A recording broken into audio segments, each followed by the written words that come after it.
So once again welcome back to my channel. My name is Rahul and you watching Bihar to D U. So सबसे ज़्यादा wait करने वाला ये video आपका है जो केमिस्ट्री का वीडियो है। तो basically semester 1 chemistry theory paper का फर्स्ट यूनिट है। टोटल आपके 3 यूनिट पढ़ने हैं। ऑलरेडी मैंने सिलेबस आपको दिखा दिया है। फर्स्ट यूनिट में आपके फंडामेंटल्स ऑफ ऑर्गेनिक केमिस्ट्री के बारे में पढ़ना है। सबसे पहले हम देख लेते हैं। ये मेरा PDF है जो मैंने खुद प्रिपेयर किए हैं एंड इसके अलावा जिनके पास ड्राइव की एक्सेस है उनको ऑलरेडी वहाँ पर मैंने नोट्स शेयर कर दिए हैं। ये मेरे क्लास नोट्स हैं। टोटल 11 पेजों का काफ़ी कंसाइज है एंड काफ़ी शॉर्ट में, मतलब जो क्लासेस में कराई गई है उस तरीके से है। बट ये सिर्फ तब आपको समझ में आती है जब लाइक आपने क्लासेस ली हो तो आप इजीली पूरा अच्छे तरीके से पढ़ लोगे। लेकिन जो मैंने प्रिपेयर की है, लाइक आपने क्लासेस ली हो ना ली हो, इससे कुछ फ़र्क नहीं पड़ने वाला है। मैं इसका आपको वो दिखाता हूँ शॉर्ट करके। ये देखो, टोटल ये 23 पेजेस का है। आपको केमिस्ट्री चाहे कुछ भी नहीं आती हो फिर भी मैं आपको इस तरीके से आपको पढ़ा दूंगा कि आपको पूरा यूनिट अच्छे से समझ में आ जाएगी। तो एक बार आप पूरा नोट्स को देख लो मेरा, जिसे हम आज इन डिटेल एक ही वीडियो में कवर करेंगे, यूनिट 1। एंड मैं ट्राई करूंगा कि आपका यूनिट 2 भी जल्दी अपलोड कर दूं। तो ये आपका हो गया पूरा नोट्स। यहाँ पे इंड हो जाता है। द इंड आपका इंड होता है acidic of organic compound, basicity of nitrogen compound पर यहाँ पे इंड होगा आपका। तो इसी को हम डिस्कस करते हैं विदाउट एनी फर्दर डिले। तो स्टार्ट करते हैं। सबसे पहले आप देख लो कि जो हमें सब टॉपिक्स पढ़नी है यूनिट 1 में वो है टाइप ऑफ इलेक्ट्रॉनिक, मतलब इंडक्टिव इफेक्ट के बारे में, resonance effect, hyper conjugation, electromagnetic effect. Then फिर इंटरमीडिएट के बारे में पढ़नी है carbocation, free radical, carbanion, benzyne, carbene. फिर acidity and basicity of inorganic compound, जिसमें कंपेयर करनी है आपको कार्बोक्सिलिक एसिड, अल्कोहल, फिनोल। इससे आपको बेसिकली काफ़ी पूछते हैं कि कौन सा स्ट्रॉन्गेस्ट एसिड है, कौन सा वीकेस्ट है, अगर स्ट्रॉन्गेस्ट है तो क्यों है, वीक है तो क्यों है। फिर इसके अलावा primary, tertiary and secondary tertiary aliphatic amines and aniline के डेरिवेटिव्स में आप उसके स्टेबिलिटी में कंपेयर करने के लिए है। तो यही आपका टॉपिक है, जो सब टॉपिक है यूनिट 1 में। काफ़ी छोटा सा है, ज़्यादा बड़ा नहीं है। आपको इनमें से आप पहली बार भी सुन रहे हो ना, फिर भी आपको चीज़ें समझ में आ जाएगी। मैं हर टॉपिक को इस तरीके से पढ़ाया हूँ जिसमें आप क्लास गए हो, लिए हो, कुछ फ़र्क नहीं पड़ता आपने कितना 12th में पढ़ा, 11th में पढ़ा, सब भूल चुके हो, इससे कुछ फ़र्क नहीं पड़ने वाला है। तो स्टार्ट करते हैं हम फंडामेंटल ऑफ ऑर्गेनिक केमिस्ट्री, जिसमें सबसे पहले मैंने बताया कि टाइप्स हम पढ़ेंगे। टाइप्स में आपके वही inductive effect, resonance effect, hyper conjugation, electromagnetic effect, यानी ये आपके चार इफेक्ट हैं। तो टाइप ऑफ इलेक्ट्रॉनिक डिस्प्लेसमेंट की बात करें तो इसमें थोड़ा सा ऐसा डेफिनेशन है कि इन ऑर्गेनिक केमिस्ट्री मेरी थोड़ी सी तबीयत ख़राब है तो थोड़ा सा साउंड भी मेरा थोड़ा डिफरेंट लग सकता है आपको, और बट मैं ट्राई करूँगा। बीच बीच में थोड़ी प्रॉब्लम हो सकती है तो आप मैनेज करना, क्योंकि ठंड आ गई है ना। तो स्टार्ट करते हैं हम। In organic chemistry electromagnetic displacement refer to the how electron move और shift within molecules influencing its reactivity, stability and property. तो इसमें क्या होता है, इलेक्ट्रॉनिक डिस्प्लेसमेंट्स में मीन्स होती है कि यहाँ पे इलेक्ट्रॉन्स होते हैं, उसके मूवमेंट होती है, शिफ्ट होती है, जिससे क्या होता है कि मॉलिक्यूल्स, आप जानते हो कि कोई भी कंपाउंड है, मॉलिक्यूल्स है, उसमें उसकी रिएक्टिविटी इन्फ्लुएंस होती है, स्टेबिलिटी एंड उसकी प्रॉपर्टी अफेक्ट होती है। This effect help to explain why certain bonds break and form during a reaction. तो ये बेसिकली जो इफेक्ट हो रही है, इलेक्ट्रॉन की जो डिस्प्लेसमेंट हो रही है, मूवमेंट हो रही है, उससे क्या होता है कि कोई भी बॉन्ड की फॉर्मेशन हो रही है, कोई भी बॉन्ड की जो ब्रेक हो रही है, फॉर्मेशन हो रही है, तो ये बेसिकली ये डिसाइड करती है ये इफेक्ट। देन इसमें आपके 4 टाइप्स पढ़ने हैं: inductive effect, resonance effect, hyper conjugation and electromagnetic effect. Chemistry में सभी टॉपिक्स खास करके एग्जाम के पॉइंट ऑफ व्यू से हर टॉपिक से कहीं ना कहीं वो टच कर देते हैं। एंड PYQ की बात करें तो मैंने ड्राइव पे ऑलरेडी PYQ डाल दिया है। जिसके पास एक्सेस होगा वो केमिस्ट्री सेमेस्टर 1 के फोल्डर में जाएंगे एंड वहाँ पे देखेंगे मैंने PYQ से सेव कर रखा है, तो आप उसको लगा सकते हैं। उसमें से PYQ में क्या होता है कि आपका 40 to 50% क्वेश्चन रिपीट हो जाते हैं। यानी मेनली जो रिपीट होने वाले क्वेश्चन है वो है नेम रिएक्शन वाले, यानी यूनिट 3 का नेम रिएक्शन, क्योंकि नेम रिएक्शन लिमिटेड है तो वहाँ से रिपीट हो जाते हैं। लेकिन ये सब जो, फिर भी मेरा यही सजेशन रहेगा कि आप एटलीस्ट 2 बार सिलेबस को पूरा पढ़ लें। अगर आप मेरी वीडियो देख रहे हो तो वीडियो को एक बार देख लो एंड देन फिर आप ये PDF पढ़ सकते हो, मटेरियल पढ़ सकते हो एंड कंपेयर कर सकते हो विथ माय नोट्स। जो क्लास नोट्स है वो भी मैंने ड्राइव पे डाल दिया एंड आफ्टर दिस वीडियो ये भी आपका ये भी आपका ड्राइव पे ही जाएगा, यानी जो केमिस्ट्री वाले सेमेस्टर 1 का फोल्डर है उसमें ही मैं सारा आपका प्रैक्टिकल फाइल वाला भी अपलोड कर रखा हूँ, और जो भी यूनिट वाइज है वो भी मैं वहाँ पे अपलोड कर दूँगा। ऑलरेडी मैंने बता दिया कि पीवाईक्यू मैंने डाल दिया, क्लास नोट्स मैंने अपने वाले वहाँ पे अपलोड कर दिया है। तो एट द एंड हम इस वीडियो को मैं बता दूंगा कि आप किस तरीके से मेरे पास तक रीच आउट कर सकते हो और इस पीडीएफ को ले सकते हो, ये डिस्कस करेंगे at the end of this video. So start करते हैं। इंडक्टिव इफेक्ट, जिसे हम परमानेंट इफेक्ट हम कहते हैं, ये मेनली थ्रू सिग्मा बॉन्ड्स होते हैं। तो सबसे पहले जानते हैं कि इंडक्टिव इफेक्ट होता क्या है, मतलब इट्स, ये वर्ड का मतलब होता क्या है। तो inductive effect is a shifting, pulling means खींचना एंड पुशिंग मीन्स धकेलना of a electron along single यानी sigma bond in a molecule because different atom have a different electronegativity. तो इसमें क्या होता है कि इलेक्ट्रॉन्स की या तो पुलिंग या पुशिंग होती है along a sigma bond, because क्योंकि इसमें दो एटम्स के बीच में इलेक्ट्रोनेगेटिविटी की डिफरेंस होती है। मान लीजिए कि अगर कोई ऐसा एटम है जो इलेक्ट्रॉन डिफिशिएंट है तो वो क्या करेगा कि इलेक्ट्रॉन एक्सेप्ट करेगा, कोई रिच है तो डोनेट कर देगा। तो इसी को हम इंडक्टिव इफेक्ट कहते हैं। एंड ये कैसे काम करता है, तो इलेक्ट्रॉन विड्रॉइंग ग्रुप होते हैं जिसे हम माइनस, बेसिकली ये दो टाइप के होते हैं, एक है minus I effect and plus I effect. Minus I effect means कि इलेक्ट्रॉन विड्रॉविंग ग्रुप को कहते हैं, प्लस जो कि इलेक्ट्रॉन डोनेटिंग ग्रुप होते हैं। तो जो इलेक्ट्रॉन विड्रॉविंग ग्रुप कौन से होते हैं, यानी जो पुल करते हैं इलेक्ट्रॉन को टुवर्ड्स देमसेल्फ, यानी अपनी ओर इलेक्ट्रॉन्स को खींचते हैं, तो माइनस आई इफेक्ट शो करेंगे आपके। This makes the atom they are attach to slightly, उसे पॉजिटिव बना देते हैं। यानी जिस एटम से इलेक्ट्रॉन अपनी तरफ खींचेंगे, जाहिर सी बात है कि वो सामने वाला पर्सन कहीं ना कहीं डिफिशिएंट होगा, यानी उस पर पॉजिटिव चार्ज आ जाएगी। तो यहाँ पे आप एग्जाम्पल के थ्रू समझो, जैसे यहाँ पे क्लोरीन अटैच है। क्लोरीन आप जानते हो कि काफ़ी इलेक्ट्रोनेगेटिव एटम होती है। तो ये क्या करता है कि ये फर्दर जो कार्बन यहाँ पे लगे हैं इनसे इलेक्ट्रॉन विड्रॉ करता है एंड इन्हें स्लाइटली पॉजिटिव बना देता है एंड खुद पार्शियली नेगेटिव हो जाता है। तो कौन से ऐसे आपके माइनस आई इफेक्ट वाले एटम्स हैं, तो आप ये एटम्स आपको याद रखना पड़ेगा कि ये माइनस आई इफेक्ट शो करते हैं। तो क्लोरीन है, NO2 है, CN है, COOH एंड CF3 है, तो ये आपके माइनस आई इफेक्ट शो करते हैं। And these group increase acidity because they attract electron and make it easier for hydrogen to leave. तो ये जो आप माइनस इफेक्ट देखते हो, जहाँ भी अगर मान लीजिए कोई कार्बन की चैन है, तो वहाँ पे अगर ये आप आइटम देख रहे हो chlorine, NO2, CN, COOH and CF3, तो आप सीधा आप सोचोगे कि यहाँ पे माइनस आई इफेक्ट लग रहा है बिकॉज ऑफ दिस कंपाउंड, क्योंकि ये ज़्यादा इलेक्ट्रोनेगेटिव है कंपेयर टू अदर जो चेन में है।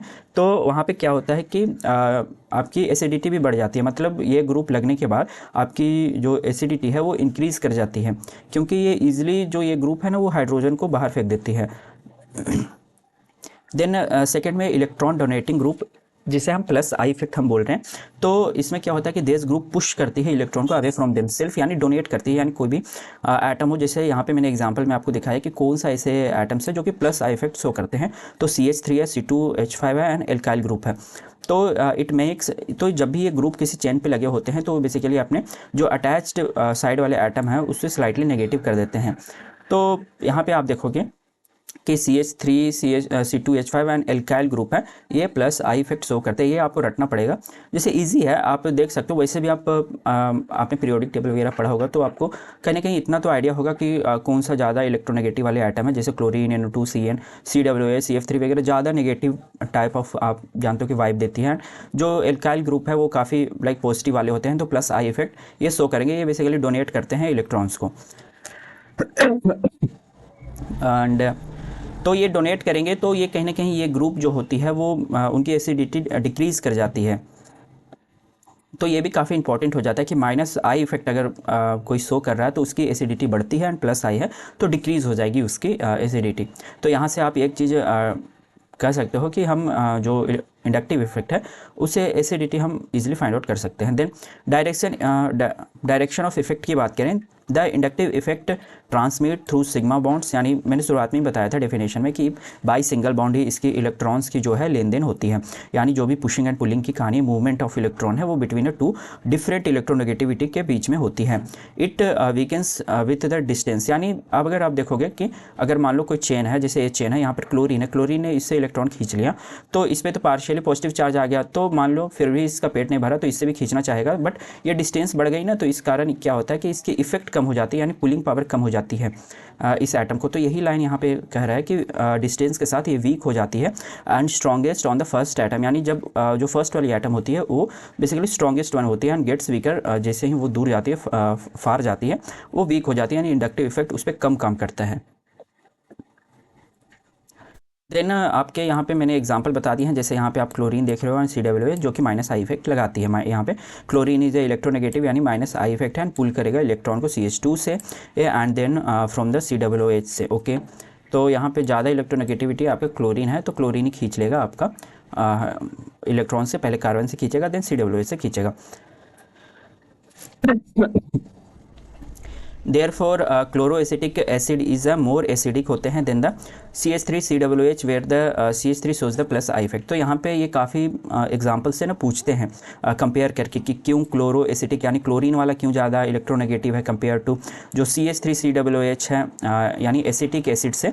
तो यहाँ पे आप रीज़न लिख सकते हो कि सबसे पहले तो क्लोरीन पे माइनस आई इफेक्ट लग रहा है, इलेक्ट्रोनेगेटिविटी है एंड ये पुल करता है आपका इलेक्ट्रॉन्स को अपने तरफ and make OH bond more polar OH bond को करती है एंड H को रिलीज करती है easily and where the CH3 shows a plus I effect. तो ये भी आप कह सकते हो, यानी पूरा ये लिखो आप तो आपको मिल जाएंगे नंबर। मतलब वहाँ पे रीज़न लिखने होते हैं कि why chloroacetic acid is more acid than acetic acid. तो यहाँ पे आप बता सकते हो कि it's a more electronegativity and compare to CH2 and COOH and CH2 पे आपके प्लस आई इफेक्ट यहाँ पे शो कर रही है। देन वाई इट्स मैटर, तो क्यों इंडक्टिव इफेक्ट हम पढ़ रहे हैं, तो ये बेसिकली इंडक्टिव इफेक्ट से हम प्रिडिक्ट कर सकते हैं। एसिडिटी तो हमने जाना ही एंड बेसिसिटी भी प्रिडिक्ट कर सकते हैं। जैसे कहीं पे प्लस आई लग रहा है तो वहाँ पे आप जान रहे हो कि एसिडी जो डिक्रीज कर रही है, एसिडिटी डिक्रीज करती है। तो ये हम आगे चल के कंपेयर करेंगे, जैसे आपको कंपाउंड्स मिलेंगे अल्कोहल अमीन्स एंड एसिड्स, तो उनमें हम कंपेयर करेंगे। Important of understanding reactivity stability and charge distribution in molecules को हम समझते हैं। देन मैंने यहाँ पे एक शॉर्ट काइंड ऑफ बना दिया है जिसमें minus I effect and positive effect के कंपेरेटिव है। यहाँ पे ग्रुप्स लिख दिए कौन सा ग्रुप्स जो है माइनस आई इफेक्ट शो करते हैं, जैसे chlorine NO2 and CN and plus I effect जिसमें CH3 है, CH2 एंड CH5। इसमें इफेक्ट जो है ये पुल करेगा इलेक्ट्रॉन को, ये डोनेट या पुश करती है। देन एग्जाम्पल आपके हो गए। देन उसके बाद रिजल्ट में ये इंक्रीज करती है एसिडिटी की एंड ये डिक्रीज करती है प्लस आई वाले एसिडिटी को। तो आई होप आपको ये चीज़ें समझ आई होगी एंड इसी फ्रीक्वेंसी से हम मतलब इसी पैटर्न पे हम बाकी के भी जो सब टॉपिक्स है उसे कवर करेंगे। एंड अगर फिर भी आपको डाउट रहती है एट द एंड जब मैं पूरा कंप्लीट कराता हूँ इस यूनिट को, तो आप मुझे कमेंट सेक्शन में पूछ सकते हो कि ये चीज़ें कैसे हो गई। तो मैं ट्राई करूँगा कि नेक्स्ट वीडियो के शुरुआत में ही उस चीज़ को, उस डाउट को क्लियर आपको कर दूँ। एंड ये भी मेरी कोशिश रहेगी कि PYQs की जो सॉल्व्ड वीडियो है वो भी मैं अपलोड कर दूँ, बट वो मैं लास्ट करूँगा जब सिलेबस कंप्लीट हो जाएगा। हालांकि ज़रूरत नहीं होता, आपने पूरा अगर गो थ्रू हुए हो यानी सारे मेरे वीडियो से यूनिट 1 2 3 से, तो वो ईजिली आपसे सॉल्व हो जाएगा। देन नेक्स्ट सब टॉपिक है आपका रेजोनेंस इफेक्ट, जिसमें delocalisation through pi bond. Delocalisation means होती है कि मूवमेंट यानी लोकलाइज्ड, डीलोकलाइज्ड मीन्स मूव करना। आप बस इतना समझो। जैसे रेजोनेंस क्या है, तो रेजोनेंस मीन्स कि इलेक्ट्रॉन्स मेनली आपके पाई इलेक्ट्रॉन्स और लोन पेयर्स होते हैं are spread over more than the one atom instead of staying between 2 atoms only. तो यहाँ 2 एटम के बजाय जो रेजोनेंस के इलेक्ट्रॉन्स हैं वो एक से ज़्यादा एटम्स मॉलिक्यूल्स पे स्प्रेड होना पसंद करते हैं। दिस वेट, मेरा नाइट मोड ऑन हो गया। ओके, तो the real structure is a hybrid, यानी जो रियल वाले आपके स्ट्रक्चर बनेंगे एट द एंड हाइब्रिड वाले वो ज़्यादा स्टेबल होते हैं। आपने बेंजीन का रेजोनेंस देखा होगा ना कि बेंजीन का रेजोनेंस स्ट्रक्चर, या फिर यहाँ पे आप देख लो कि सबसे पहले रेजोनेंस जो होती है उसमें 2 तरीके के होते हैं, 2 इफेक्ट होते हैं, plus are effect and minus are effect.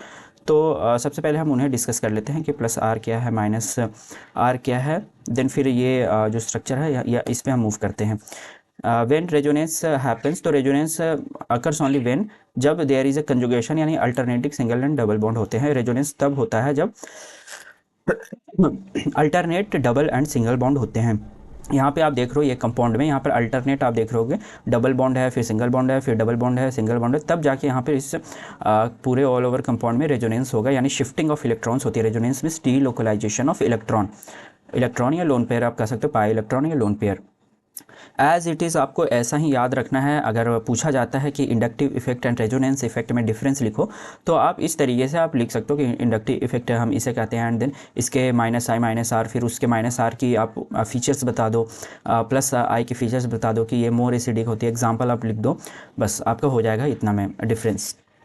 तो यहाँ पे हमने पहला पॉइंट जाना कि देयर इज़ अ कंजुगेशन, यानी alternating single and double bonds होते हैं। A lone pair is a next to a double bond होते हैं, यानी आप यहाँ पे देख रहे हो ये नाइट्रोजन पे लोन पेयर है, इसके नेक्स्ट टू आप डबल बॉन्ड यहाँ पे देख सकते हो, होना चाहिए तभी यहाँ पे रेजोनेंस होगा। पॉजिटिव और नेगेटिव चार्ज होनी चाहिए, is next to a double bond, positive charge हो या नेगेटिव चार्ज हो डबल बॉन्ड के बगल में, तो यहाँ पे रेजोनेंस होगा। यानी ऑलमोस्ट एटम्स जो है वो must be a planar, so P orbital आपके ओवरलैप कर सके, यानी परपेंडिकुलर होने चाहिए इसके ऑर्बिटल्स, तो ये आपके ओवरलैप इजीली करेंगे। अगर नहीं हुआ, यहाँ पे आप देख रहे हो कि थोड़ा सा बेंड हो गया है तो ओवरलैप नहीं कर पाएंगे, यानी यहाँ पे रेजोनेंस नहीं होगा। तो प्लस आर इफेक्ट की बात करते हैं तो इसमें क्या होता है कि कोई भी एटम है वो डोनेट करती है इलेक्ट्रॉन्स को, और माइनस आर में एटम अपनी तरफ इलेक्ट्रॉन को खींचती है, यानी यहाँ पे रिंग से आप देख रहे हो कि रिंग से एरो लगी है, यानी रिंग से इलेक्ट्रॉन्स को खींच रही है अपने तरफ, एंड यहाँ पे डोनेट कर रही है रिंग में इलेक्ट्रॉन्स को। ये रेजोनेटिक स्ट्रक्चर है, जिसमें जो लास्ट वाला कंपाउंड है ना वो काफ़ी स्टेबल कंपाउंड है, हाइब्रिड है। ये कई बार एग्जाम्स में पूछते हैं कि लाइक ये वाला कंपाउंड दे देंगे एंड पूछेंगे कि इसके पॉसिबल रेजोनेटिक स्ट्रक्चर ड्रॉ करो, तो आप ये वाला पूरा स्ट्रक्चर ड्रॉ करोगे, ये आपका रेजोनेटिंग स्ट्रक्चर है, एंड लास्ट में आपका एक स्टेबल यानी हाइब्रिड कंपाउंड बन जाता है जो कि स्टेबल होती है, यानी ये पूरा ड्रॉ आपको करना पड़ेगा। Then types of resonance effect मैंने ऑलरेडी बता दिया कि प्लस आर होते हैं, माइनस आर। प्लस आर जो है वो ग्रुप्स होते हैं, give electron into the system, यानी इलेक्ट्रॉन्स को सिस्टम में देते हैं, अपने इलेक्ट्रॉन्स को बेसिकली डोनेट करते हैं। एंड इसमें कौन से एग्जांपल है, जैसे कौन से ऐसे एटम्स हैं जो डोनेट करेंगे आपके इलेक्ट्रॉन्स को, तो OH है, OR है एंड NH2 है।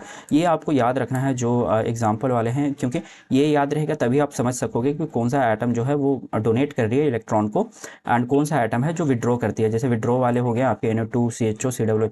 वैसे ऐसे भी आप समझ सकते हैं कि जो विड्रॉइंग वाले होते हैं ना वो ज़्यादा नेगेटिव वाले होते हैं, यानी तब वो अपने तरफ खींचते हैं, तो ये डिक्रीज करती है इलेक्ट्रॉन डेंसिटी को, यानी जो माइनस आर होती है वो उसका इफेक्ट जो है वो डिक्रीज करती है इलेक्ट्रॉन डेंसिटी को सिस्टम पे। तो ये एंड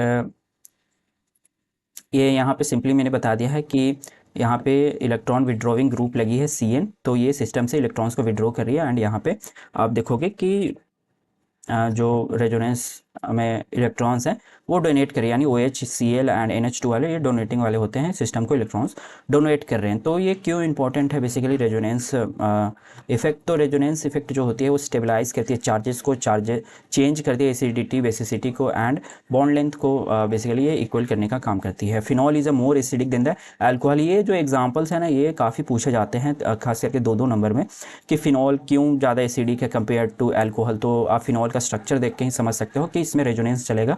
एंड जो अल्कोहल है, यानी यहाँ पे ग्रुप पे साइक्लोहेक्सोनोल, जो कि इसमें रेजोनेंस है ही नहीं, क्योंकि डबल सिंगल के अल्टरनेटिव बॉन्डिंग यहाँ पर है ही नहीं, तो रेजोनेंस नहीं होगा। तो ये वन ऑफ द रीज़न है कि इस कारण फिनॉल आप जानते हो कि अगर रेजोनेंस हो रही है तो उसकी एसिडिटी बढ़ जाती है, स्टेबिलिटी बढ़ जाती है, तो ये आप रीज़न लिख सकते हैं। देन फिर इसी तरीके से एग्जाम्पल 2 है नाइट्रो ग्रुप है, जो कि आप जानते हो कि इलेक्ट्रॉन को अपनी तरफ खींचेगा यानी पुल करेगा, एंड ओवरऑल आप रिंग की बात करें तो वो डीएक्टिवेट हो जाती है। एंड जब भी इस तरीके से जहाँ पे माइनस आर इस तरीके का ग्रुप है और जब भी ये रिएक्शन करती है और प्रोडक्ट बनती है तो मेटा डायरेक्टिंग होती है, यानी मेटा पोजीशन पे आके लगती है।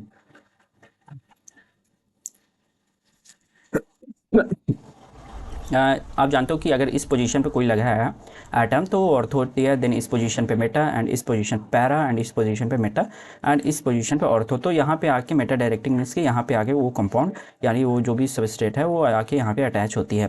एग्जाम्पल 3 की बात करें तो अमीनो ग्रुप ये प्लस आर इफेक्ट शो करती है। यहाँ पे बेसिकली मैंने कंपाउंड को बता दिया कि कौन सा कंपाउंड को हम क्या कहते हैं। जैसे अगर CN लगा है तो बेंजो नाइट्राइल कहते हैं, एंड OH लगा बेंजीन के ऊपर OH लगा है फिनॉल कहते हैं। हालांकि कुछ ही आपको याद रखना पड़ेगा, कुछ का ही नाम, जैसे फिनॉल का आप याद रख सकते हो, ये बेंजोनाइट्राइल का याद रख सकते हो, देन एनिलीन का याद रख सकते हो, एनिलीन तो आगे ही चल के इसी ए में आएगा। देन CWH बेंजोइक एसिड याद रख सकते हो, बेंजल्डिहाइड, ये सब याद रख सकते हो, छोटे छोटे जो हैं। बाकी ये नीचे वाला आप छोड़ सकते हो, ये तीनों। हाँ ये भी याद रख सकते हो, जाइलिन आसपास अगर कंजुगेटेड कार्बन पे CH3 ग्रुप लगा है तो उसे हम जाइलिन कहते हैं, ऑर्थोजाइलिन कहते हैं। देन एग्जाम्पल 4 में कार्बोक्सिलेट आयन है CH3CWH, जो कि एक negative charge is shared by the both oxygen, यानी जो इस पे नेगेटिव चार्ज होते हैं दोनों ऑक्सीजन शेयर करती है अपना अपना। ये आपका एसीटेट का बेसिकली रिएक्शन हो गया एंड इसी को दिखाया गया है कि कार्बन पे जो दो ऑक्सीजन है वो अपना अपना इनके पास शेयर कर रहे हैं नेगेटिव चार्ज को। एंड स्ट्रॉन्ग रेजोनेटिंग, यहाँ पे स्ट्रॉन्ग रेजोनेंस होती है बिटवीन, यहाँ पर लोन पेयर भी है अल्टरनेट, फिर डबल बॉन्ड भी है, तो यहाँ पे रेजोनेंस होती है। Carboxylic acid are more acidic than the alcohol. तो ये भी आपसे पूछा जा सकता है कि जो कार्बोक्सिलिक एसिड है यानी COOH वाला ग्रुप है वो अल्कोहल से क्यों ज़्यादा एसिडिक है। तो आप बता सकते हो कि कार्बोक्सिलिक एसिड में इस तरीके का स्ट्रक्चर बना दो और बता दो कि यहाँ पे रेजोनेंस काफ़ी स्ट्रॉन्ग रेजोनेंस हो रही है जिससे स्टेबिलिटी बढ़ जाती है, एंड इसलिए हम इसे मोर एसिडिक कहते हैं compare to alcohol. Then resonance electron delocalization that stabilize the molecule and affect acidity, basicity, reactivity and bond length, ये तीनों को अफेक्ट करती है रेजोनेंस आपका। अब हम मूव करते हैं नेक्स्ट, आपका हाइपर कंजुगेशन है, इसमें भी डीलोकलाइजेशन इन्वॉल्विंग, यहाँ पे सिग्मा बॉन्ड का इन्वॉल्व होता है, यानी सिग्मा बॉन्ड सिंगल बॉन्ड का। तो hyperconjugation is the delocalisation of electron from nearby CH sigma bond is into an empty p orbital और पाई बॉन्ड में ये मूव करती है। तो इसमें क्या होता है कि ये कोई भी फिजिकल यहाँ पे बॉन्ड आपको नहीं दिखेगा, ये जस्ट ऑर्बिटल्स होते हैं, उन्हीं के बीच में आपके जो भी है मूवमेंट है इलेक्ट्रॉन्स के होते हैं, यानी हाइपोथेटिकल ये होते हैं। यहाँ पे आप मैंने दिखा भी रखा है कि हाइपर कंजुगेशन, यहाँ पे कार्बन की ये ऑर्बिटल है एंड ये हाइड्रोजन की, इनके बीच में कार्बन हाइड्रोजन के सिग्मा बॉन्ड के बीच में एम्प्टी वहाँ पे जो डीलोकलाइजेशन ऑफ इलेक्ट्रॉन हो रही है। तो ये करती क्या है, इलेक्ट्रॉन के डोनेशन से क्या होता है कि स्टेबिलिटी है वो इंक्रीज कर जाती है of carbocation, radicals and alkenes में। कार्बोकटायन हम पढ़ेंगे अभी। तो कैसे ये काम करता है आपका हाइपर कंजुगेशन, इसमें कोई भी एक्चुअल बॉन्ड ब्रेक नहीं होता है, electron CH sigma bond slightly overlap करते हैं, एम्प्टी आपके p ऑर्बिटल्स होते हैं इन कार्बोकटायन, और पाई बॉन्ड जो होती है वो एल्किन्स में होती है। मोस्टली ये एल्काइल ग्रुप्स होते हैं, CH3 वाले होते हैं, जो कि मोर हाइपर कंजुगेशन, यानी मोर जितना ज़्यादा आपके CH3 ग्रुप्स होंगे, एल्काइल ग्रुप्स होंगे चेन में, उतना ज़्यादा वहाँ पे हाइपर कंजुगेशन होगा, यानी CH बॉन्ड अवेलेबल होते हैं फॉर डीलोकलाइजेशन ऑफ इलेक्ट्रॉन, यानी उतना ही ज़्यादा आपका हाइपर कंजुगेशन इफेक्ट होगा एंड उतना ही ज़्यादा स्टेबिलिटी बनी रहती है। इसलिए आप देखते हो कि कंपेयर टू लॉन्ग चैन जो होती है वो ज़्यादा स्टेबल होती है shorter chain. This is called plus H effect हम इसे कहते हैं। तो कहाँ पे ये बेसिकली वेयर इट इज़ अकर, तो ये sp2 कार्बन्स में होते हैं। यहाँ पे आप देख सकते हो, सबसे पहले जान लो कि हाइब्रिडाइजेशन किसकी क्या होती है। तो अगर कार्बन पे 4 हाइड्रोजन जुड़े हैं तो उसे हम sp3 हाइब्रिडाइज करते हैं, एंड सिर्फ 3 एटम जुड़े हैं तो sp2 का हाइब्रिडाइजेशन आएगा, एंड यहाँ पे 2 एटम जुड़े हैं कार्बन पे, यहाँ पे यानी लीनियर है, आप देख रहे हो ट्रिपल बॉन्ड वाले, या ऐसे भी समझ सकते हो double bond sp2, triple bond sp, and जिसमें सिंगल बॉन्ड है वो sp3 हाइब्रिडाइज। तो ये sp2 वाला आपका मोस्टली जो है हाइपर कंजुगेशन शो करते हैं, यानी carbocation double bond carbon show करेगा। इसमें अगर बॉन्ड एंगल की बात करें तो 120 डिग्री होती है, 109.5 डिग्री, इसमें 180 डिग्री। ये जनरल के लिए मैंने बता दिया है, एक रिकॉल करा दिया है आपको हाइब्रिडाइजेशन वाला। देन एग्जाम्पल की बात करें तो कार्बोकटायन की स्टेबिलिटी की बात करें तो यहाँ पे ये बेसिकली कार्बोकटायन है। तो आप सीधा याद रखो कि टर्शरी जो कार्बोकटायन है मीन्स कि कार्बोकटायन मीन्स कि कार्बन पे पॉजिटिव चार्ज होना, कटायन यानी प्लस वाला चार्ज होना। तो कार्बन पे अगर प्लस चार्ज हो तो उसे हम कार्बोकटायन कहते हैं। एंड आप जानते हो कि कोई भी एटम है उस पर अगर 3 ग्रुप जैसे लगे हैं CH3 CH3 CH3 तो हम टर्शरी मानते हैं, अगर 2 लगे हैं तो हम सेकेंडरी कहेंगे, फिर अगर सिर्फ सिंगल CH3 ग्रुप लगे हैं तो प्राइमरी हम कहते हैं। तो इनकी यहाँ पे स्टेबिलिटी बेसिकली ऑर्डर दी गई है। तो यहाँ पे जो टर्सरी कार्बोकटायन है वो मोर स्टेबल होती है कंपेयर टू सेकेंडरी, फिर बेंजाइलिक एंड फिर एलाइलिक एंड प्राइमरी जो है वो काफ़ी लीस्ट स्टेबल होती है कार्बोकटायंस में। तो ये सीक्वेंस आपको याद रखना पड़ेगा। एक बार जब ये वीडियो खत्म हो जाए या फिर जब आपके एग्ज़ाम आ जाए फाइनल, तो एक बार ज़रूर आपको ये रिवाइज़ करना चाहिए, ताकि आप जैसे मैंने पढ़ा दिया एक बार, जैसे ही आप PDF देखोगे आपको मतलब क्विकली आपको रिकॉल हो जाएगा सारा कुछ कि यहाँ पे ये होता है, यहाँ पे ये होता है। तो काफ़ी अच्छे से आपकी पेपर होकर आएगी, मतलब अच्छे से आप कर पाओगे। देन ये क्यों इंपॉर्टेंट हो जाती है आपकी हाइपर कंजुगेशन। सबसे पहले तो यहाँ पे स्टेबिलिटी इसने बता दिया, tertiary carbocation, secondary and primary में। मोर सब्स्टिट्यूटेड एल्कीन्स आर, जो मोर सब्स्टिट्यूटेड हैं यानी जितने भी जितना ज़्यादा उस पर कोई और सब्स्टिट्यूट जुड़े होते हैं वो ज़्यादा उतना ही स्टेबल होते हैं। एंड ये बेसिस ऑफ रूल जेट्सफ्स रूल होते हैं, उसके बेसिस पे ये बताया गया है कि जहाँ पे मोर सब्स्टिट्यूटेड होते हैं वो ज़्यादा स्टेबल होते हैं। देन इलेक्ट्रोमैग्नेटिक इफेक्ट की बात करें तो एक टेम्पररी इफेक्ट होता है, बेसिकली डिमांड पे ऑन डिमांड होती है। तो इसमें क्या होता है कि जब रिएजेंट आता है तभी ये इफेक्ट लगता है, अगर रिएजेंट नहीं है तो इफेक्ट नहीं होगा। अब रिएजेंट क्या होता है, रिएजेंट आप जानते हो कि कोई भी मान लो कि कंपाउंड है, उसमें उस कंपाउंड को रिएक्शन करवाने के लिए हम बाहर से कोई ऐसा अदर रिएजेंट वगैरह हम डालते हैं, तो उससे वो कंपाउंड रिएक्ट करती है, प्रोडक्ट बनाती है। तो ये electromagnetic effect is a temporary और complete shift of pi electron from double to triple bond towards a one atom, but when reagent is attacking, यानी रिएजेंट यहाँ में प्रेजेंट होना जरूरी है। When reagent goes away this effect disappear, यानी reagent नहीं है तो इफेक्ट होगा भी नहीं। तो ये भी आपके टू टाइप्स हैं, plus E effect and plus minus E effect. Plus E effect means की पॉजिटिव इलेक्ट्रोमैग्नेटिक इफेक्ट होती है जहाँ पे पाई इलेक्ट्रॉन मूव करती है towards the atom to which the electrophile attacking, यानी जो अटैकिंग वाले हैं उसके तरफ मूव करता है। यानी सिंपली हम कह सकते हैं कि इलेक्ट्रॉन लविंग स्पीसीज, यानी वो इलेक्ट्रॉन्स को बेसिकली अपने तरफ करना चाहते हैं, यानी पुल कर सकते हैं, वांट्स इलेक्ट्रॉन्स। एंड जो माइनस वाले होते हैं वो pi electron away from the atoms जाते हैं यहाँ पे। एंड ये जो होते हैं डोनेट करने वाले होते हैं। तो ये थोड़ा सा आपको ध्यान रखना पड़ेगा कि जो प्लस आई इफेक्ट वाले हैं वो इलेक्ट्रोफाइल वाले होते हैं, यानी इलेक्ट्रॉन को पसंद करेंगे। न्यूक्लियोफाइल वाले होते हैं वो डोनेट करते हैं इलेक्ट्रॉन्स को, माइनस ई इफेक्ट। तो यहाँ पे मैंने बता दिया है कि यहाँ पे क्या हो रहा है कि प्लस ई इफेक्ट में क्या होता है कि वो इलेक्ट्रॉन को यहाँ पे आप देख रहे हो कि डबल बॉन्ड यहाँ पे टूट रहा है एंड इलेक्ट्रॉन शिफ्ट हो रही है towards the next atom. And यहाँ पे क्या हो रहा है कि ये डोनेट करता है इलेक्ट्रॉन्स को, यानी जो CN है वो इस कंपाउंड में डोनेट करेगी आपके इलेक्ट्रॉन्स को। कंडीशन ये है कि happens only in unsaturated compounds में होती है, यानी जब भी आपके इलेक्ट्रोमैग्नेटिक इफेक्ट लगती है वो या तो डबल बॉन्ड या ट्रिपल बॉन्ड वाले में ही आपके यहाँ पे इफेक्ट ये लगते हैं, क्योंकि ये अनसैचुरेटेड कंपाउंड में होती है। एंड ये टेम्परेरी इफेक्ट है, यहाँ पे रिएजेंट होगा तभी होगा। And electrons fully shifted to one atom पे जो शिफ्ट है, यानी 100% शिफ्ट होती है, यहाँ पे कोई भी पार्शियलिटी नहीं होती है। ये तो आपका थ्योरी का पार्ट हो गया, आपको लग रहा होगा क्या है इलेक्ट्रोमैग्नेटिक इफेक्ट, लेकिन आप एग्जांपल से जो है इजीली आप समझ सकते हैं कि यहाँ पे addition of HBr to ethene, तो इथीन मेन आपका ये हो गया रिएक्टेंट, एंड HBr जो होती है वो रिएजेंट है, रिएजेंट हम डालेंगे तभी वो रिएक्ट करती है, यानी शिफ्ट होती है। जैसे ही हमने HBr को डाला ये डबल बॉन्ड टूट गया एंड यहाँ से क्या होता है कि हाइड्रोजन निकलेगा, यहाँ पे आप देख रहे हो प्लस चार्ज आएगा एंड ये ब्रोमीन जाके यहाँ पर अटैच हो जाएगा, यानी ओवरऑल जो रिएक्शन बढ़ती है, यानी HBr के डालने के बाद ये डबल बॉन्ड को तोड़ेगा एंड ये ओवरऑल आप यहाँ पे कह सकते हो कि CH3CH2Br ये आपका फाइनल प्रोडक्ट यहाँ पे बनता है। The electron shift decides where the hydrogen goes and where the Br goes, यानी मेनली ये एक्सप्लेन आपके मॉरिकॉनकॉफ रूल्स से होती है, जहाँ पे ज़्यादा हाइड्रोजन है वहाँ पे Br जाएगा, जहाँ पे एक कम है वहाँ पे आपका मेनली H जाती है, ऐसा। देन ये क्यों इम्पोर्टेंट है, तो help to predict reaction direction को ये बताती है। एंड इसके अलावा ये इलेक्ट्रोफाइल न्यूक्लियोफाइल सर्टेन एटम्स को एक्सप्लेन करती है, इंपॉर्टेंट है एल्कीन एल्काइंस के रिएक्शन मैकेनिज्म के लिए। ये सब चीज़ें आप ना आगे के यूनिट्स में यूज़ होने वाले हैं। अब मैंने यहाँ पे कंपैरेटिव टेबल बना दिया, हमने 4 इफेक्ट पढ़े हैं, inductive, resonance, hyper conjugation and electromagnetic effect के बारे में हमने पढ़ा। तो ये आप यहाँ पे या तो लिख लो या फिर स्क्रीनशॉट ले लो, जो भी।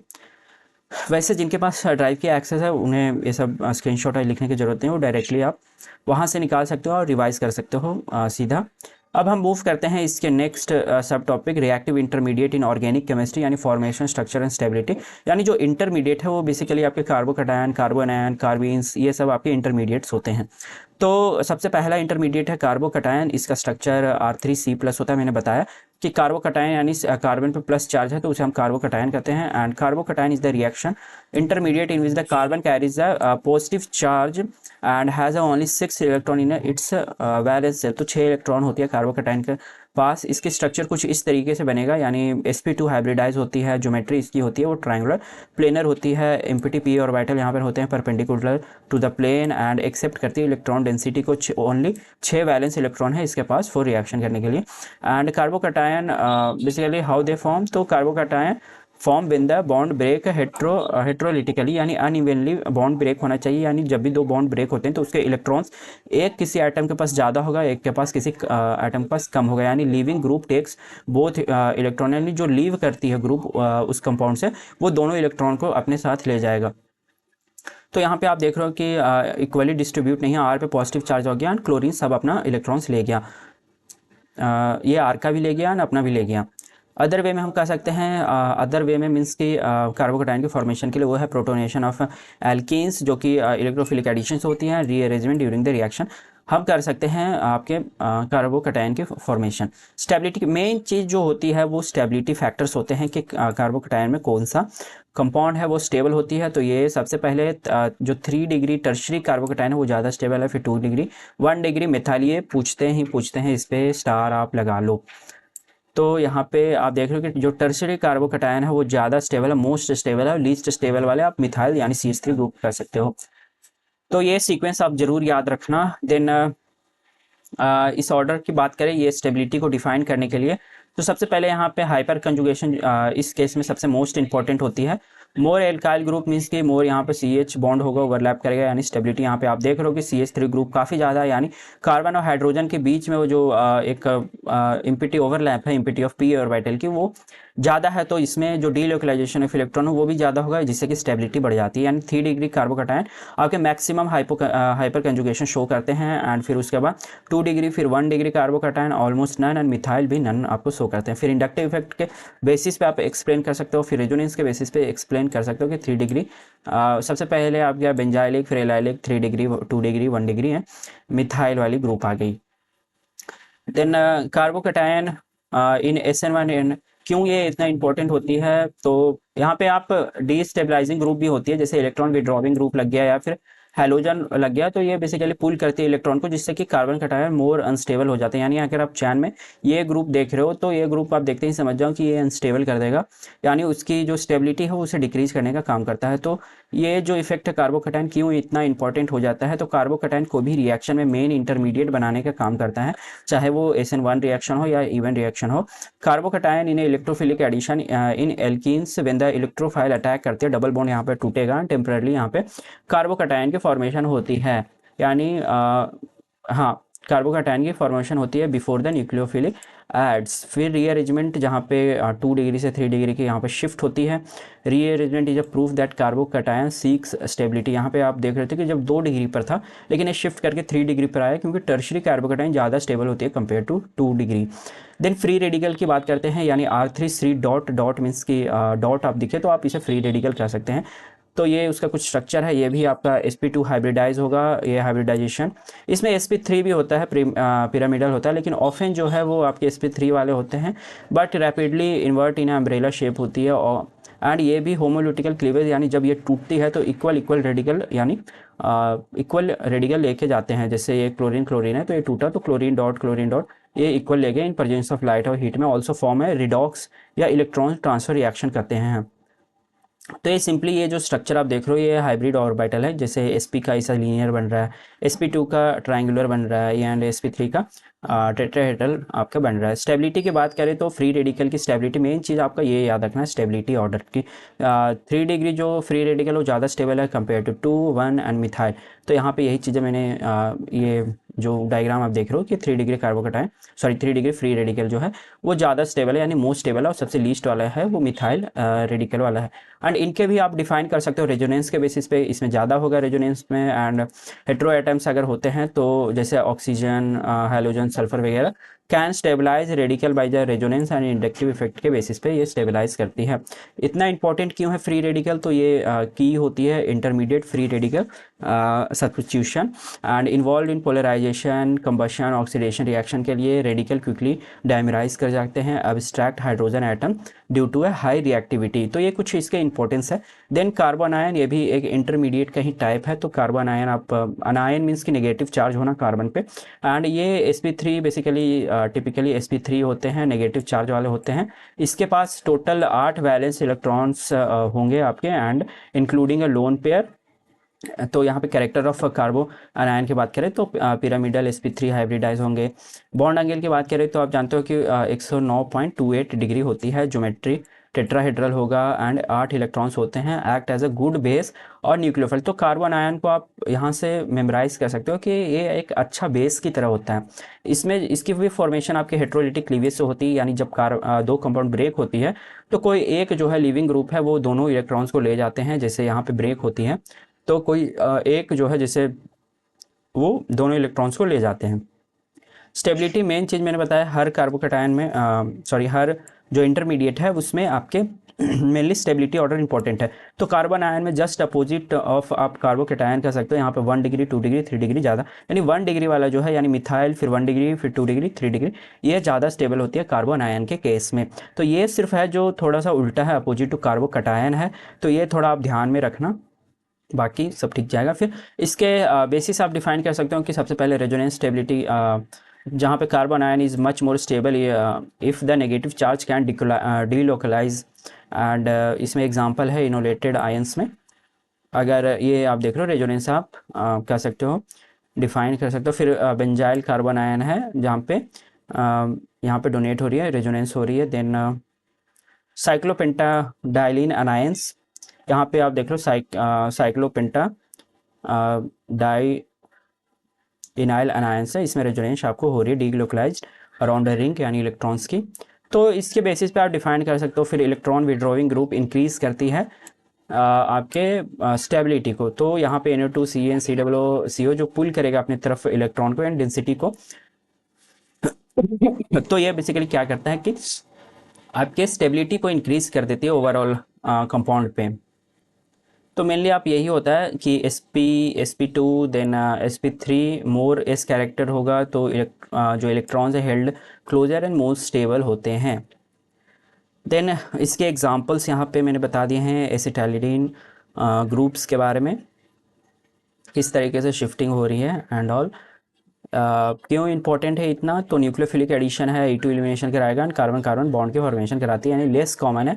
जितने भी हमने इंटरमीडिएट पढ़े हैं उसमें सबसे लेस कॉमन वाला आपके less common than the carbocation है, यानी ये जो कार्बन आयन होते हैं काफ़ी कॉमन है कंपेरेटिवली टू अदर, आपका फ्री रेडिकल हो गया, कार्बोकटायन हो गया, उसके कंपेयर में। देन बेंजाइन आते हैं C6H4, तो यहाँ पे बेंजाइन आप देख रहे हो ये भी इंटरमीडिएट है। बेंजाइन एक इंटरमीडिएट है, हम जो भी अभी पढ़ रहे हैं वो इंटरमीडिएट, यानी कोई भी रिएक्शन हो रही है तो रिएक्शन जैसे 2 स्टेप में कंप्लीट हो रही है, तो जो फर्स्ट स्टेप में जो प्रोडक्ट बना वही होती है इंटरमीडिएट, दूसरे स्टेप में आपके प्रोडक्ट बन रहे हैं, ये आप प्रोडक्ट बन रहे हैं, लेकिन बीच में जो बन रही है इंटरमीडिएट उसे हम बेंजाइन बेसिकली यही इंटरमीडिएट है।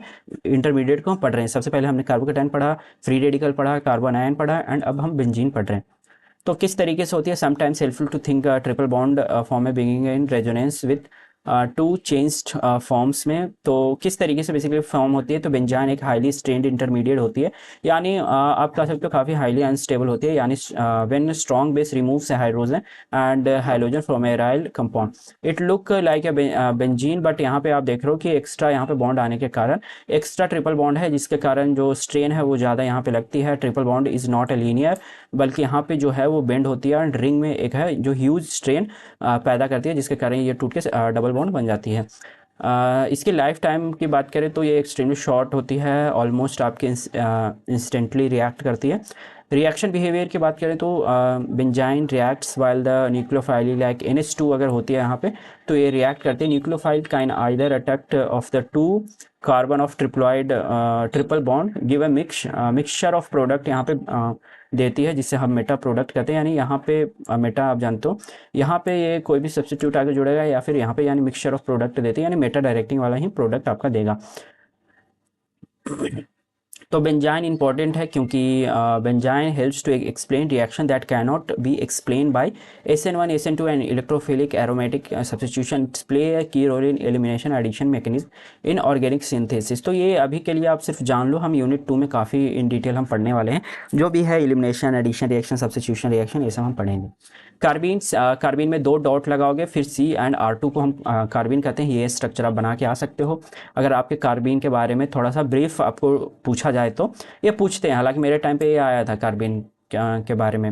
तो कार्बिन आर न्यूट्रल रिएक्टिव इंटरमीडिएट होती है that contain a divalent carbon atom with 2 bonds and 2 non bonding electrons यहाँ पर होते हैं। जनरल फार्मूला आपके 2 डॉट लगाओगे देन C फिर R2, ये आपका कार्बिन हो गया। And carbon is a sp2 hybridized and has a only 6 electron and highly reactive. ये थोड़ा सा जो जैसे मैंने समझाने वाला जो पार्ट था वो मैंने समझा दिया, कुछ चीज़ें आपको थोड़ा सा रटना भी पड़ेगा, बार बार इस PDF को खोल के देखना पड़ेगा, जिससे कि आपको मेमोराइज हो जाए जब तक कि एग्ज़ाम मतलब आएगा तब तक। तो अगर इसमें से आपको मान लीजिए कि 4-5 पॉइंट भी याद रह जाते हैं ना, तो आप लिख लोगे मतलब। तो ये भी sp2 हाइब्रिडाइज होते हैं जो आपका कार्बिन है, एंड इसके टाइप्स की बात करते हैं तो सिंगलेट कार्बिन होती है जो कि both non bonding electron are paired होते हैं इन ऑर्बिट, sp2 हाइब्रिडाइज होंगे, बेंड ज्योमेट्री 102 डिग्री वाले होंगे, यानी इलेक्ट्रोफिलिक न्यूक्लियोफिलिक यानी ड्यूअल नेचर के होते हैं कार्बिन्स, खास करके जो सिंगलेट कार्बिन्स है वो। तो इसका एग्जांपल हो गया सिंगलेट का dichlorocarbene and form from A chloroform and KOH से फॉर्म होती है। तो यहाँ पे आप देख सकते हो कि डाइक्लोरोकार्बिन आपकी क्लोरोफॉर्म है एंड KOH के रिएक्शन से फॉर्म हो रही है। देन ट्रिपलेट कार्बिन की बात करें, यहाँ पर नॉन बॉन्डिंग इलेक्ट्रॉन और अनपेयर्ड होते हैं, यानी sp हाइब्रिडाइज वाले होंगे, 180 डिग्री इसके लीनियर स्ट्रक्चर होंगे, रेडिकल लाइक बिहेवियर होते हैं, जिसमें मिथाइलिन इसका एग्जांपल हो गया, जनरेटेड फ्रॉम डाइजोमिथेन के डिकम्पोजिशन, यानी लाइट और हीट पड़ती है तो मिथाइलिन का फॉर्मेशन होता है, यानी मिथाइलिन कार्बिन का फॉर्मेशन होता है यहाँ पे। तो हाउ कार्बिन्स आर फॉर्म्ड, यहाँ पे मैंने इसके कॉमन मेथड्स की बात करें तो सबसे पहले क्लोरोफॉर्म से मैंने बताया था कि क्लोरोफॉर्म में KOH डाल दो तो यहाँ पे सिंगलेट वाला कार्बिन फॉर्म हो गया, जिसे हम डाइक्लोरोकार्बिन कहते हैं। एंड दूसरा है डाइजो कंपाउंड से, यहाँ पे डाइजो कंपाउंड यानी CH2N2 से हमने फॉर्म किया। एंड तीसरा है अल्फा एलिमिनेशन, यानी हेलाइड जो है और हाइड्रोजन है उसे रिमूव करके हम फॉर्मेशन करते हैं from the same carbon.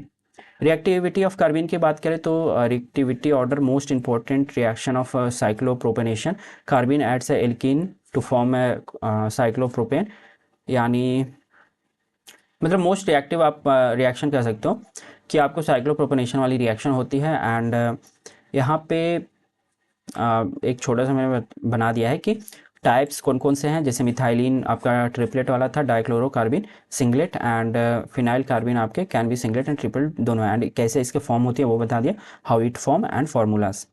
कार्बिन are a neutral highly reactive species होते हैं with a divalent carbon and has a two non bonding electrons and form a important reaction like है साइक्लोप्रोपोनेशन। तो यहाँ पे अभी तक हमने जो पढ़ा है इंटरमीडिएट, उसका यहाँ पे मैंने टेबल बना दिया है, एक बार आप 1 मिनट के लिए देख लो आप।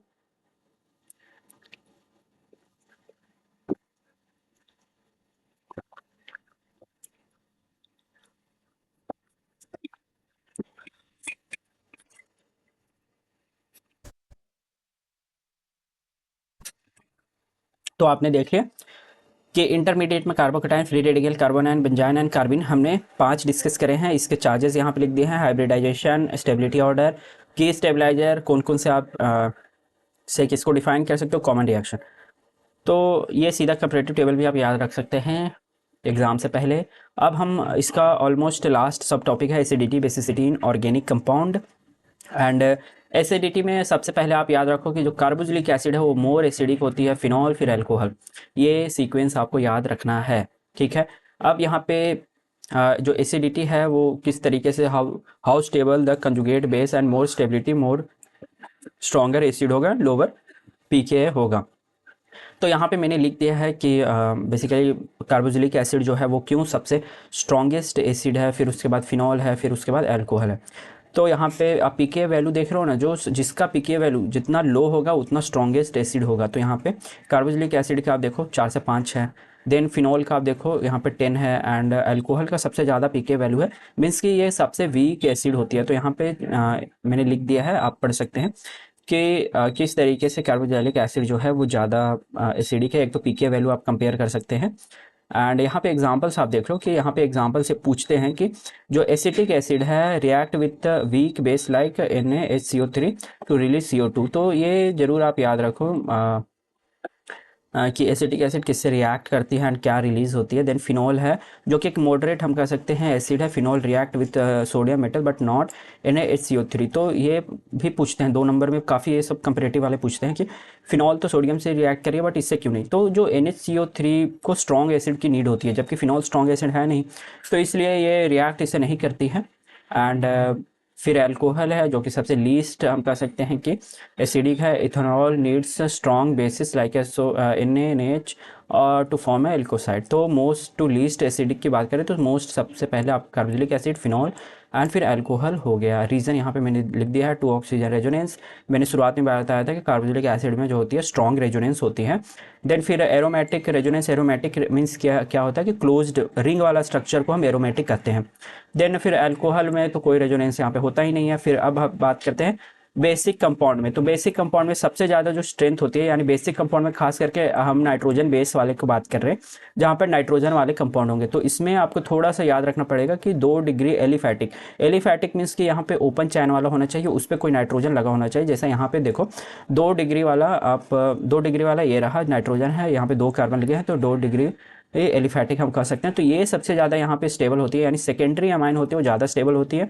फिर 1 डिग्री एलिफैटिक है, फिर 1 डिग्री, फिर 3 डिग्री, फिर एनिलीन है। एंड एनिलीन मैंने शुरुआत में बताया था, एनिलीन आप इसे फिनाइल एनिलीन, ये आप देखो साइक्लिक स्ट्रक्चर, इस पे NH2 है तो इसे हम एनिलीन। एंड फिर उसके बाद जो भी डेरिवेटिव्स है वो बेसिकली आपके होते हैं। तो यहाँ पे आप बेसिसिटी इस पर भी आप कंपेयर कर सकते हो कि pKa की वैल्यू अगर जितना ज़्यादा होगा उतना ज़्यादा वो स्ट्रॉन्ग बेस होगा, अगर जितना कम होते जाता है तो आप जानते हो कि एसिडिटी बढ़ती जाती है, तो उतना ज़्यादा ही बेसिसिटी भी आपकी कम हो जाएगी। तो ये pKa वैल्यू से भी, यहाँ पे मैंने pKa वैल्यू सबका लिखा है। जैसे सेकेंडरी का जो pKa वैल्यू होता है वो सबसे ज़्यादा है, यानी 10.7 to 11 है, यानी सबसे ज़्यादा स्ट्रॉन्ग जो बेस है वो सेकेंडरी एलिफैटिक अमाइंस है। उसके बाद प्राइमरी एलिफैटिक अमाइंस है, फिर टर्शरी है, फिर एनिलीन है।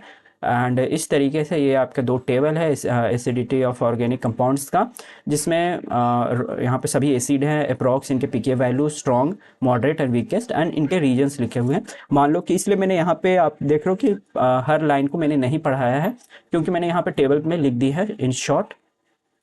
तो यहाँ पे बेसिसिटी ऑफ ऑर्गेनिक कंपाउंड्स बता दिया। 2 डिग्री वाले आपके जो होते हैं वो स्ट्रॉन्गर वाले होते हैं, सिमिलर टू 1 डिग्री होते हैं। फिर 3 डिग्री एनिलीन एंड जो एनिलीन डेरिवेटिव्स हैं वो आपके बेसिकली वीक होते हैं, स्लाइटली वीक होते हैं। एंड किन कारणों से होते हैं वो भी यहाँ पे मैंने मेंशन कर दिया। pKa वैल्यू भी एक मेजर ये है जिससे आप कंपेयर कर सकते हो कि अगर pKa वैल्यू सबसे ज़्यादा है तो वो सबसे ज़्यादा बेसिसिटी होगा। तो इस तरीके से आपका यूनिट 1 है वो पूरा ख़त्म होता है। आई होप आपको चीज़ें समझ में आई होगी। एंड अगर फिर भी आपको कोई डाउट होती है तो आप मुझे पूछ सकते हैं, हालांकि मैंने ईच एंड एवरी पॉइंट आपको काफ़ी अच्छे से समझाया है।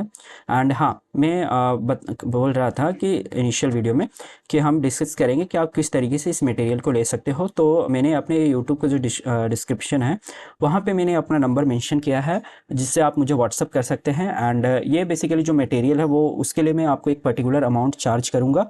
एंड सिर्फ इस मटेरियल के लिए ही नहीं, बल्कि मेरे ड्राइव पे मैंने कई वीडियोस में भी दिखाए हैं। मेरे ड्राइव पे पूरा आपका जो भी मैंने यूट्यूब पे, चाहे वो जियोलॉजी की हो, बॉटनी की हो, सीरीज कवर की हो, वो सारे का PDF आपको वहाँ पे अपलोडेड है। तो ये काफ़ी कंबाइन, कंसाइज, काफ़ी शॉर्ट कह सकते हो कंपेरेटिवली। जितनी भी आपको ग्रुप्स पे चीज़ें शेयर होती है, आप खुद भी ये रियलाइज़ कर पा रहे होगे कि ये जो मैंने PDF प्रिपेयर की है वो कितना अच्छा है और कितना कंपेरेटिवली आप रिलेट कर पा रहे हो चीज़ों को। और ये तो मेरा हो गया, ये तो उनके लिए है जो कभी क्लास नहीं गए हैं, चीज़ें समझ सकते हैं। और जो जिन्होंने क्लास की होगी, थोड़ा मोड़ा भी क्लास किए होंगे, तो वो इजीली मेरे नोट्स को भी समझ पाए होंगे कि जैसे -i का सीरीज है मैंने लिखा है, फिर +i का यहाँ पे कौन सबसे ज़्यादा शो करेगा, फिर इस तरीके से चीज़ें पूरी यहाँ पे भी लिखी हुई है। यहाँ पर भी मैंने एग्जांपल्स लिखे हुए, ये तो और काफ़ी कम ही पेज में मैंने ख़त्म किया है, 11 पेजेस में समथिंग।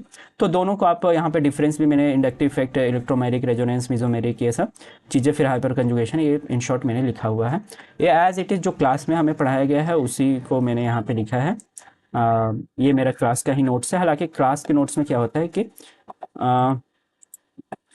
कई बार होते हैं ना कि एक्स्ट्रा पॉइंट्स भी ऐड्स होते हैं, बट इसमें मैंने काफ़ी स्ट्रिक्ट रहा है आपके सिलेबस से, और सिलेबस से बाहर कुछ आता नहीं है, वरना स्टूडेंट्स हंगामा कर देंगे कि एक तो सिलेबस हमसे पढ़ा नहीं जाता है और तुम बाहर से दे रहे हो क्वेश्चन, हमसे कैसे होगा, हम तो फेल कर जाएंगे। तो आप मुझे कांटेक्ट कर सकते हो। एंड एक और काफ़ी काइंड रिक्वेस्ट में मैं बोल रहा हूँ, जिन्हें नीड हो, जो पे कर सकते हैं, सिर्फ वही कांटेक्ट करें, वरना क्यों, मैं वैसे भी बेसिकली मैं सीन कर लेता हूँ, बट मुझे पता लग जाता है कि कौन बेसिकली जिन्हें सच में नीड है इस चीज़ की। वरना कई लोग, नंबर मेंशन करने का मतलब ये नहीं है कि आप मुझे परेशान करो, बिल्कुल नहीं।